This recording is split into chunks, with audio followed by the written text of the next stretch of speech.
हम इंडियंस बचपन से यही पढ़ते और सुनते आ रहे हैं कि हमारे समाज में जाति प्रथा थी, कास्ट सिस्टम था। हाई कास्ट वाले लोग लो कास्ट वाले लोगों को एक्सप्लॉइट किया करते थे।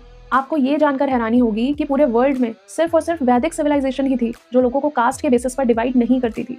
और ये इन्फॉर्मेशन हमें मिलती है हमारे ही स्क्रिप्चर से। वैदिक सोसाइटी वर्णाश्रम पर बेस्ड थी। श्रीमद् भगवद गीता के 4th अध्याय के 13वें श्लोक में भगवान श्री कृष्ण अर्जुन से कह रहे हैं कि व्यक्ति का वर्ण डिसाइड होता है उसके गुण और कर्म के आधार पर, जन्म के आधार पर नहीं। बाय नेचर किसी पर्सन का क्या इंटरेस्ट है, क्या प्रोक्लिविटीज है उसकी, इस पर डिपेंड करता था कि वो किस वर्ण को बिलोंग करेगा। अब जैसे बाय नेचर किसी को इंटरेस्ट है नॉलेज गेन करने में, नॉलेज डिस्ट्रीब्यूट करने में, तो जो ये इंटेलेक्चुअल क्लास ऑफ पीपल थे ये ब्राह्मण कहलाते थे। ब्राह्मण कोई जाति नहीं थी। इसी तरह रूलर्स या सोल्जर्स या जो वॉरियर्स थे वो क्षत्रिय क्लास में आते थे। तो एक क्षत्रिय क्लास तो आज भी एग्जिस्ट करती है। किसी भी कंट्री के जो एडमिनिस्ट्रेटर्स हैं, सोल्जर्स हैं, वो सारे के सारे क्षत्रिय क्लास में ही आते हैं। इसी तरह बिजनेस क्लास को वैश्य कहा जाता था, तो ये तो आज भी है, टाटा, अंबानी, अडानी। इसी तरह शूद्र भी कोई नीची जाति नहीं थी। शूद्र मीन्स सर्विस क्लास। ये सर्विस क्लास तो आज भी एग्जिस्ट करती है ऑल ओवर द वर्ल्ड। जितने भी इंजीनियर्स हैं, डॉक्टर्स हैं, जो सैलरीड एम्प्लॉयज हैं, they were known as Shudras.